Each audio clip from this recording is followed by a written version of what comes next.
Hello everyone, my name is Roya, and today I'm going to tell you all about some really awesome books that have matriarchies in them. I guess it's just because I read so much historical fiction and fantasy that tries to emulate some historical time period that I get so sick of just the male dominatedness of everything that I keep reading, and then it got to the point where I read Ship of Magic by Robin Hobb, and even though I loved it, and even though we're not supposed to like the society, even though the way society works in that book is a huge motivating factor to the main character, because it's all about why she didn't get what she wanted, why she has to go the distance and go do things, and why the plot moves forward, but I just could not handle the fact that, like, every other page there was some mention of, oh, we can't let a woman do this, or like, don't let her do that, she's a woman, or like, that's not what a woman's supposed to do, and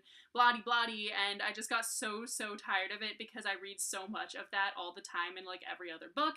So I thought I might as well just do this video and talk to you guys about some really awesome female-dominated societies, and or also just some, like, you know, places where women like rule and stuff that aren't necessarily totally female dominated. But anyway, let's just get started.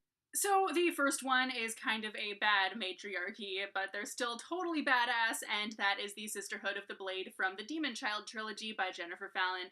And the Sisterhood of the Blade is not a, like, clan of assassins or anything like that. Like, they would sound like they're just a bunch of crotchety old ladies, but basically they rule the country of Medallion, and they're the only, like, nation in this series that isn't really a kingdom. Like, they don't have a monarch of any kind, they just have the Sisterhood of the Blade, and the leader of the Sisterhood of the Blade is a terrible person, but basically, like, she wanted an heir, but the heir had to be a girl, so when she had a son, she was really pissed off. And so basically I just like that it's a society that works that way instead of the opposite, because throughout history and in a lot of fantasy we kind of just see the opposite, where the king wants an heir, and then it's a girl, and then they're like, oh damn it, why did I have a girl? Like, why couldn't it have been a son?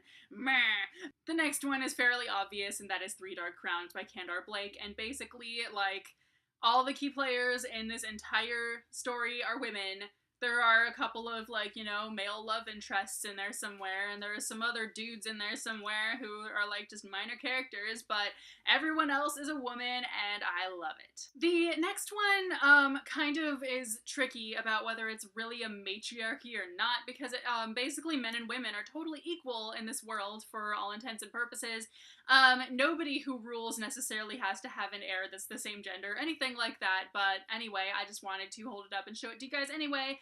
And that is the Emberverse series, aka the Change series by S.M. Sterling. And this is a post-apocalyptic world in which all technology stops working, so everyone started living like it was medieval times. And so basically, one sort of nation, I guess, is led by a woman, and basically she's a Wiccan woman, so everyone there kind of goes by the Wiccan, like, religion and whatnot, and her heir doesn't necessarily have to be a girl. Like, it's sort of implied that her son is gonna take her place. I haven't really gotten that far in the series. I've only read, like, 7 of the books. Other sort of nations, I guess, in this are kind of ruled by both, and the heir could be either, like, there's one where the heir is a girl, but her father was the ruler. There's all kinds of stuff like that. There's a lot of really badass women in this series, and women are not, like, second place to men in any way, and it is glorious.